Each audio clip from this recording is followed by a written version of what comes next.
30th, and today I'm in New York City meeting with. Desiree Joy Frias, And what organization are you speaking for? New York-City-DSA, Labor Branch. So tell us a little bit about NYC-DSA Labor Branch and what it does. Yeah, so the Labor Branch is a elected committee, an organizing committee, made up of myself, Desiree, Ziad, Max, Marvin, and Jeff. And we're all, and Tom, and we're all on an OC together, elected for a 2-year term to serve our neighbors and our fellow comrades, organizing around labor. How has your organization changed or grown since its inception? So New York City DSA has really been quite active since about 2016, 2015, but it's really exploded with the Bernie bump. As you know, we had a huge growth in membership. We're almost at 100,000 members nationwide, and in New York City, which is the biggest chapter, we're at about 9,000 members. So we really see through COVID and through Trump's election and Bernie's campaign, we really mobilized a lot of working class people in New York City to join New York City DSA, which is really split up into kind of 2 sections. So your geographic branch, which is where you live or work, and then your special interest branches. So there's a queer caucus, there's an immigrant justice caucus, racial justice, climate, whatever you're passionate about, there's a smaller group of organizers organizing around those issues. And those working groups are really where a lot of the daily work gets done. Well, what inspired you to join the DSA? So I joined DSA at the end of 2018. I ended up being invited to a meeting by a friend. And what really encouraged me to join the movement was recognizing that we needed to mobilize the working class. We needed to bring people like my family, my neighbors. My father was a taxi driver and was really taken advantage of a lot by the base, by even the patrons. Workers are really exploited all over New York City.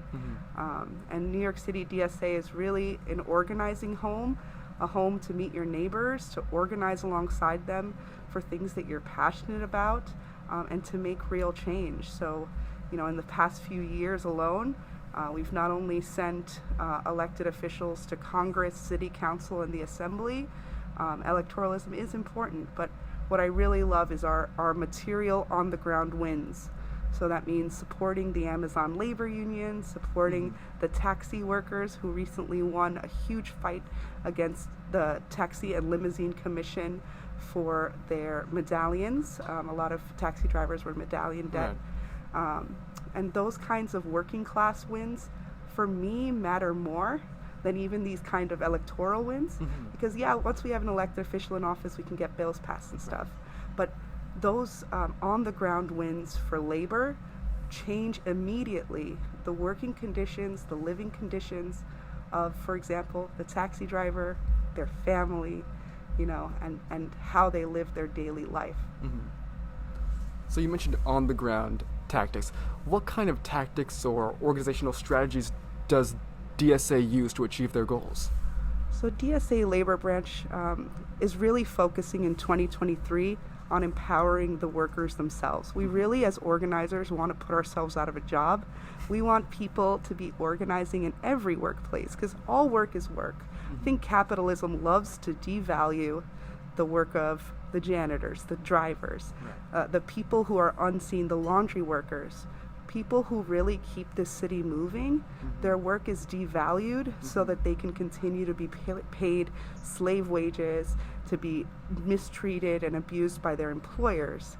And there's this cultural tendency to say, oh, the only real work is if you have a capital J job in a big office, and nothing else is work. So the Labor Branch really wants to fight that view by empowering workers to organize in their workplace across the city.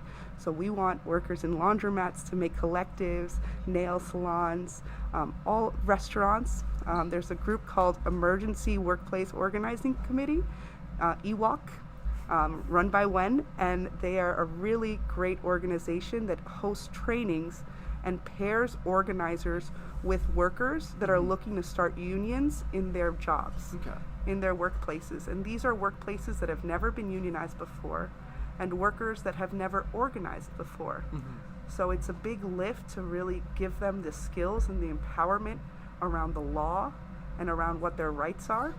But we've already seen in just a year of EWOC, many workplaces being mobilized, being changed, and unionizing, having full union votes and them going to pass. And that's, again, changing the material conditions immediately of people in their workplace, faster than legislation could. Absolutely.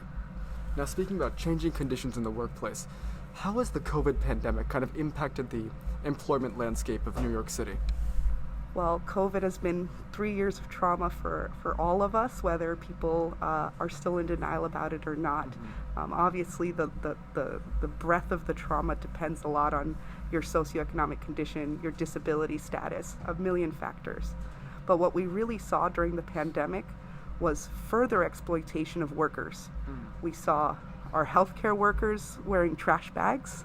We saw our delivery workers not being given basic cleaning supplies and masks to keep themselves safe as they shuttled around this city that was shuttered for the wealthy for the wealthy. The wealthy were able to stay home and work from home, and the working class had to get on that subway into the pandemic and put their lives and bodies on the line. Right. And that is just a continuation of, the last 200 years of capitalism in this country, but it was just magnified on another level. And what I think the pandemic did was radicalize a lot of people who were comfortable or maybe unhappy with their workplace before, but I'll put up with it, it's a job, they pay my bills, I'm not gonna cause waves. And then COVID happened, and the bosses and the wealthy really showed their true size. COVID-19, the last 3 years, has been the biggest transfer of wealth from the poor to the wealthy in American history. Record profits. And meanwhile, our bodies are literally, being put at risk as frontline workers. And all they get is what? A round of applause every night? No, pay us equitably. Right. Give us the healthcare protections that we have a right to. And care for us. And I think that now, I feel the COVID-19 pandemic has fueled this surge in the labor movement. More people are radicalized than ever before, more people are organizing than ever before, and talking about unionizing in a way that we haven't seen since the 1930s and 40s, in the Appalachian labor movement. So I think this is a really critical moment for all workers. Even if it's just as long as there's two people, you can form a union. That's the requirement, 2 people. And so everyone should really be encouraged to look at unionization for your workplace. And if you think, that that's a good choice, that you and your coworkers having a say, because right now the boss has all the power. They have your paycheck, they have your schedule, you have very little say in things. Right. With a union, that really changes. Now, President Biden he's said that he's on the side of the workers. He's kind of positioned himself as a pro-working class president. How do you think the policies of the Biden administration have impacted American workers today? Well, I try not to involve myself too much in national politics because I really like to focus on mutual aid and community organizing in my own neighborhood. But as a person, South Bronx native, as a queer person, as a person of color, I can instantly see the failures and the disappointments of the Biden administration. Not just their decisions of how they're continuing to treat migrants at the border, but how they're abandoning disabled people in the pandemic. Really just allowing the COVID, flu, and RSV pandemics, triple-demic, to just run rampant. In what? In the name of going back to normal. In the name of go shopping for the holidays, pretend like nothing's wrong, and just keep the economy going. But we're literally using people's bodies to keep the economy going, and that's not a future that I want to live in. I want a future where people are safe, where disabled people can feel safe going out into public life because people are masking and social distancing and washing their hands. But that's not the kind of policies that Biden administration is putting forward. He is prioritizing wealth, the economy, and capitalism at the expense of workers and the working class. Speaking on a more local scale, how do you feel about the policies of Mayor Eric Adams and his administration? What do you think they could improve? Well, the first mistake was electing Eric Adams. I can't believe that out of the crop of 12 candidates that announced, we ended up with the cop. Eric Adams is a brutal mayor. And I say that intentionally because of the harms that I've seen in the migrant community doing mutual aid work with South Bronx Mutual Aid. We go and do distros at least once a week at the shelters.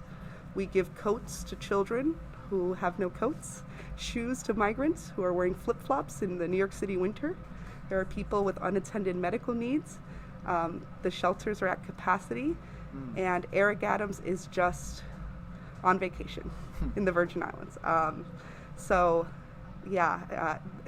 And then his policy also for mentally ill people with mental illness, and people who are unhoused. There's a new policy where police can choose to hospitalize you if they feel that, even if they feel that you are not a threat to yourselves or others. So that passed about 2 weeks ago, and there's an injunction in the court to block it because it literally makes no sense from a healthcare standpoint. If you can jail unhoused people, you can house them.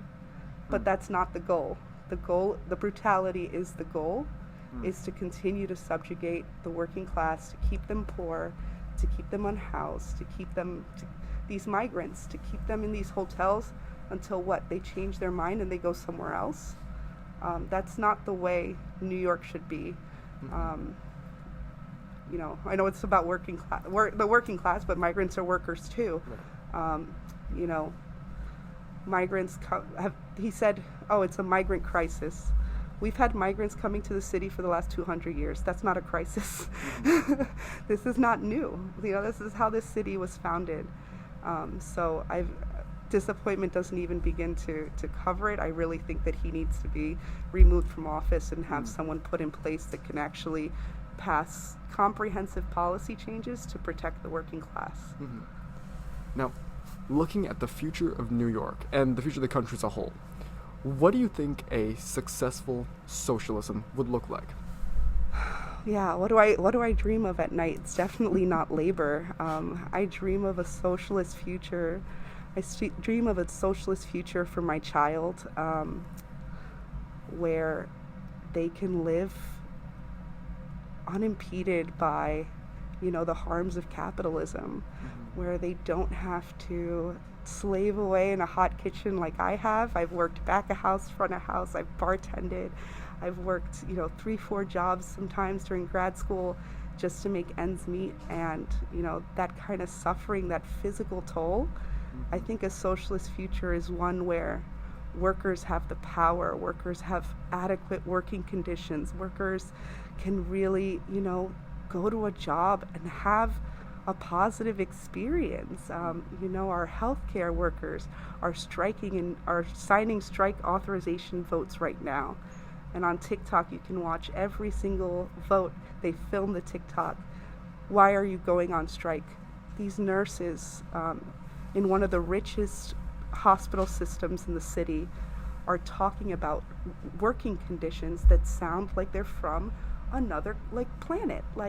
The way that they're being treated, the way that they're being exploited, the shifts, the patient ratios, and that kind of harm trickles down to the people receiving care.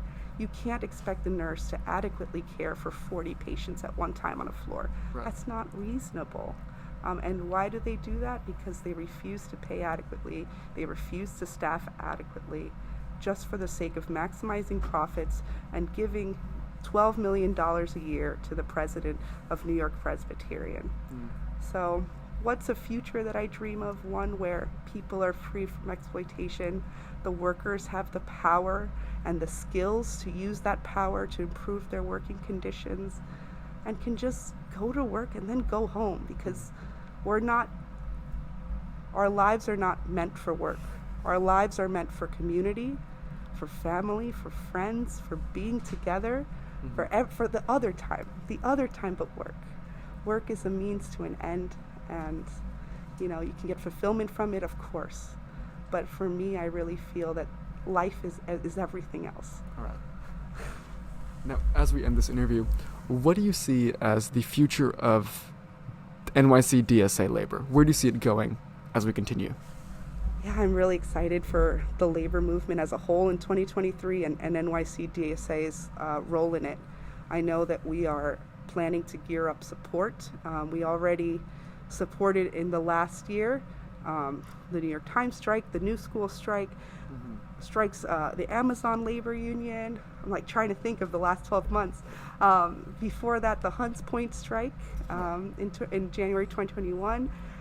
We've done so much on the ground work, and that's something I'm really passionate about too, is strike support, making sure that these workers that are putting their paychecks on the line, their homes, their families, to go out and strike, that they are warm, have water, have the supplies to stay out as long as they need to until they win.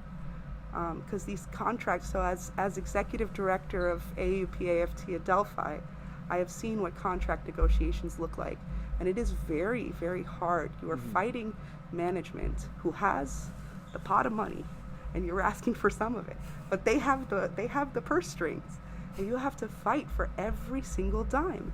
Literally, for 50-cent raises, $1 raises, you have to fight.